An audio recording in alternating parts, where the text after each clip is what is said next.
and gentlemen, welcome to the Ugandan podcast. Happy New Year to you. And it's 2024, and guess what is happening in Uganda? It's a summit January in Uganda.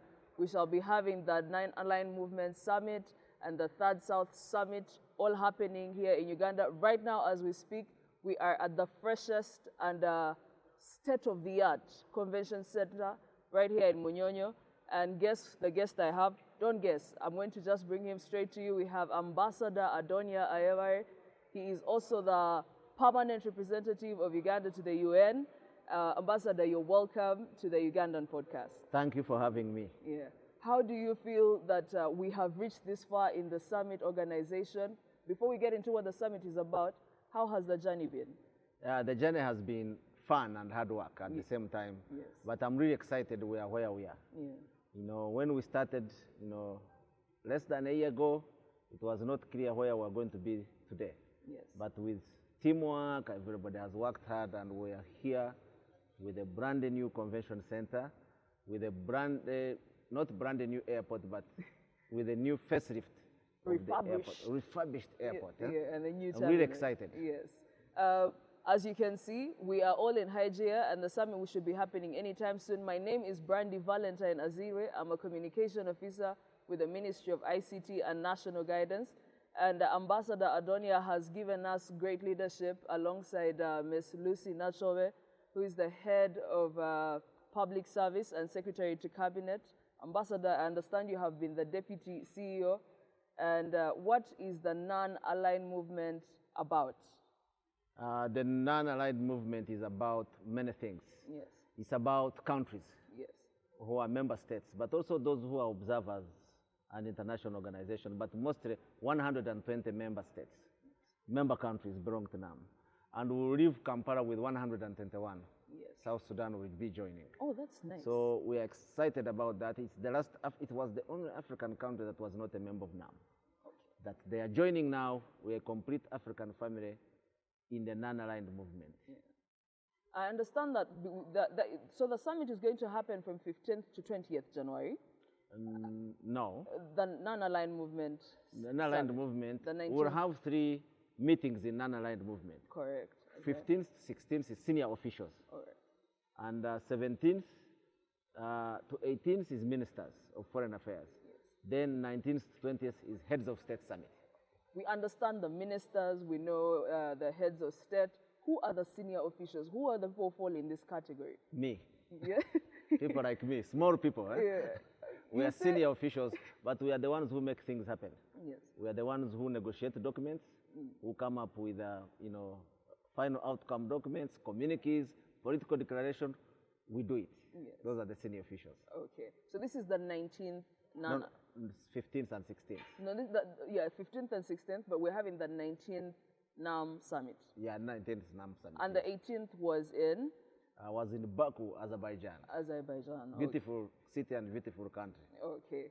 And on top of the summit, we shall also be having the G77 plus China Third South Summit. What is the plus China for in the G77? G77 is 134 countries plus China. Yeah. China is still a developing country. Okay. It is within the family of developing country. So that's why it belongs to G77. Yes. So it's part of us. Yes. Although people argue that it's rich now, why shouldn't it be in crap? But they really don't forget where they came from, yes, which is our family of developing countries. And the purpose of NAM and G77 is to really lobby, yes, and represent developing countries, okay, at the UN and other international forums. So China with us is a formidable group that really negotiates for our interests as developing countries. As developing countries. So let me understand. NAM is political, and the Third South Summit is economic. Is economic, yeah. Yeah, but there is a very thin boundary between politics and economics. Yeah. That's so true. Yeah. Now, what is the state of readiness of Uganda to host this summit?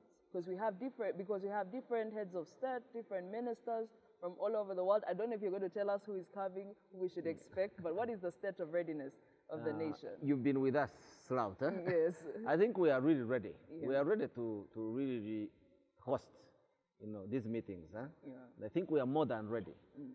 Everything is in place.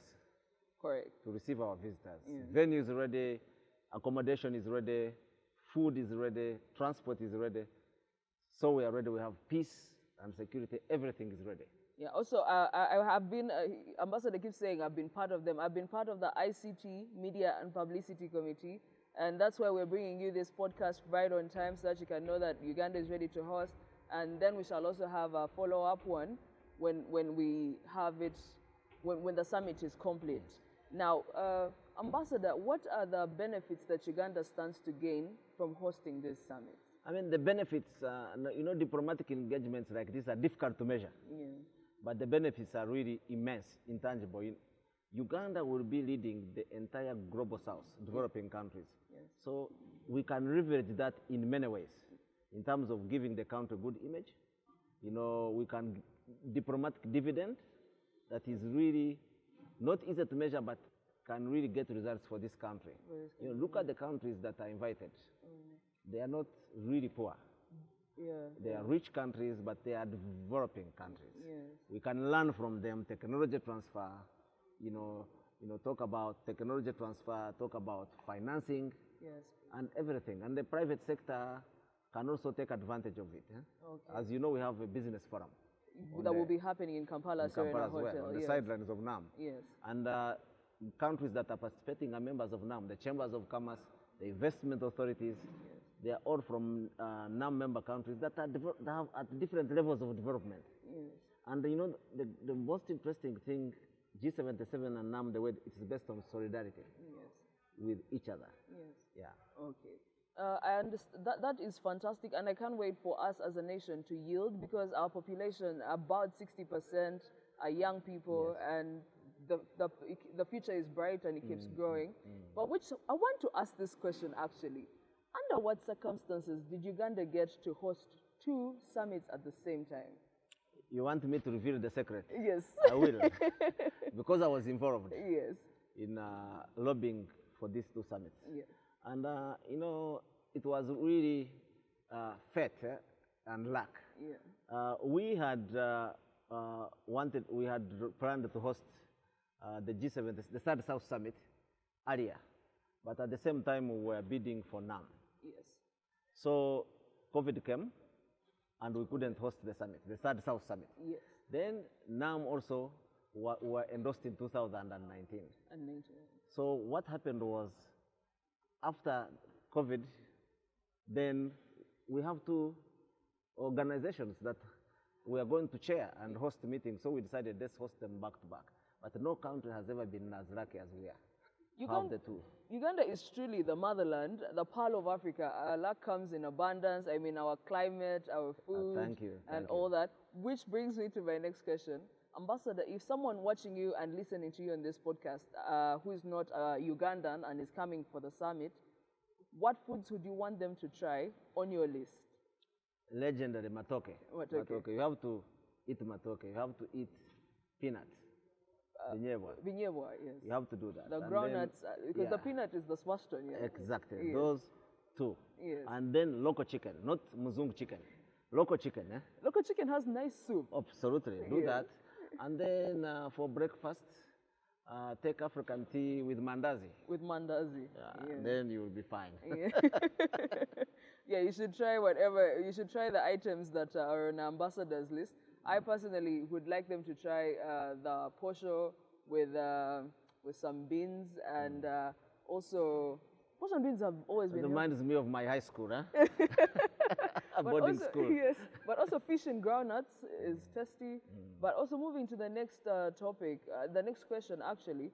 What should we expect as a nation? Because we have all these people coming. Are we going to have public holiday? Is it going to be a public holiday? Oh, you should ask my boss, who is the head of public service. Yes. I think business will continue. As usual. Yeah, as usual. Traffic is going to be managed. No, managed, but there will be some inconvenience there and there. Yeah. But by and large, life should be normal. Okay, that's all right. We are very expectant. And one more question. If you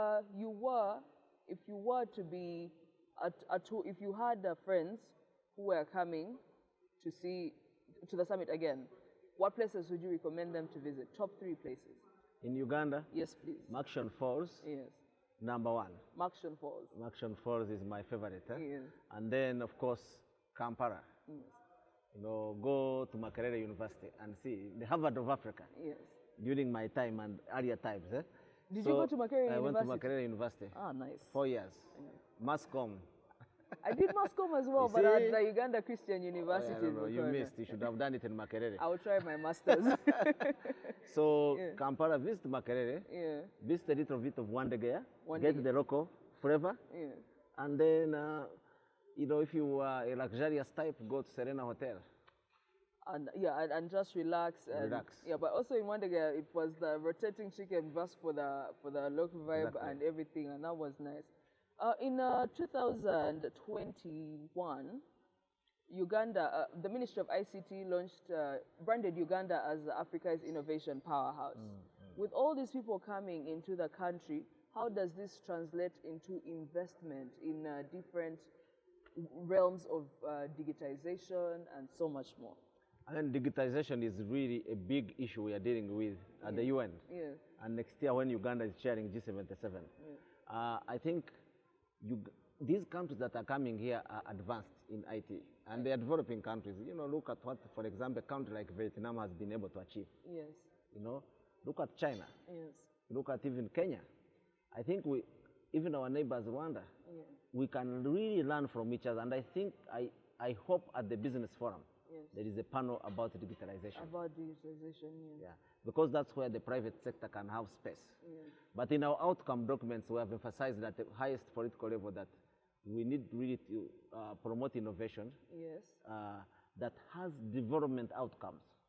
Not innovation for the sake of it, but that has development outcomes.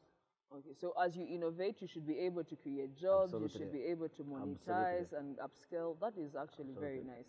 Yeah. I think that is good.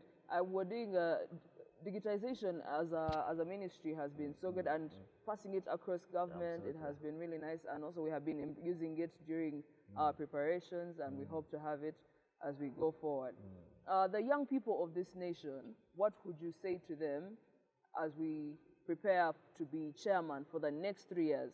Because the summits are going to happen in January, but then we're going to be chairman for 3 years. True or false? Yes, yes. So you got it. What do you advise the young people? To keep hope alive. Yeah. And the future can only get better. Yes. I mean, when I was growing up, there are things that we didn't enjoy that now are being enjoyed, especially in the realm of innovation. Yeah. And the innovation space. Things are really changing. Yes. You don't need to be employed at the ICT ministry. You can actually work for yourself. Yes. But also to know that Uganda is part of an ecosystem of developing countries. Yeah. That's the message that should come out of this summit. That Uganda, for young people, Uganda is part of the ecosystem of developing countries. And we can learn a lot from each other. Yes. We can innovate, learn a lot from each other, others at different levels of development, but we're all one family. Okay, all right. Now, before we close, as we near the end, do you have, they say Uganda is a very vibrant country in terms of just being a happy nation. What things do you like to do when you're around? Because I know you work in New York and then you work in Uganda, so what things do you like to do when you're around? When I'm around, really, when I have time, I like roaming around. Just walk from Kampala Road, Parliament Avenue, to Bombo Road. Wow. You know what does to do to you? Yeah. That's how you see new developments you have not seen for the last years, if you have been away. Yes. Because if you drive, you don't see anything. Yes. That's when you discover, because I grew up in that town, that's when I discover, oh, there is a new restaurant. Yes. There is a new office. There is a new building. There's a new hospital, a clinic. I like wandering around. No car, alone. You know, get tired, sit somewhere, have a coffee, and read a book. Okay. That's actually good. I should try it out sometime. Try it. But it's also true because when I'd gone for my postgrad in Estonia, when I came back, there were so many developments, and I only found them because I was jogging or I was walking around or just hanging with my friends, so that's also nice. And as we finalize this episode, do you have a word or two to the delegates that will be coming? My word is Karibu. Welcome. Welcome to the part of Africa. Yes. Come, work hard, but enjoy and have positive memories of Uganda. Yes. The Baganda say, tubaniriza. Then for me, where I come from, up there, down there in the west, we say twabachira. And I don't know what they say in the north, but we shall find out as we go on. But we welcome you to the Pearl of Africa. Feel free to enjoy yourselves when you come for the summit. And dear Ugandans that are watching the Ugandan podcast, what a privilege that we are having to host the 19th NonAllied Movement Summit and the 3rd South Summit by G77 plus China. Ambassador, do you have any final words? Thank you. What's your favorite quote? My favorite? Your favorite quote? Quote. Quote. Oh, my favorite quote. There are many, but one of them is, which one is really my, I have many, let me pick one. Is that when you have visitors, when you have visitors? Chase the sun, and don't mind about the shadows. Yes. Oh, that's, what would that translate to? Yeah, because don't have any worries. Yes. You know, when you step out in the sun in Africa, you have shadows. Yes. And shadows can mean anything. Yes. Can mean, oh, somebody is following me. Am I safe? But when you have visitors, you step in the sun and you ignore the shadows. Yes. All right. Thank you very much. If someone wanted to reach you on your social handles, what is your account on X or on Facebook or on X or it is Instagram? At Adonia Ayebare. At Adonia Ayebare. Yeah. Okay, you can catch him on X and other platforms. You can catch me on at Valentine Brandy. And this has been the Ugandan podcast and proudly brought to you by the Ministry of ICT and National Guidance. Feel free to stay tuned and we shall catch you next time. Do you have any final words? Catch you later. All right, sure. Bye. For God and my country. Thank you.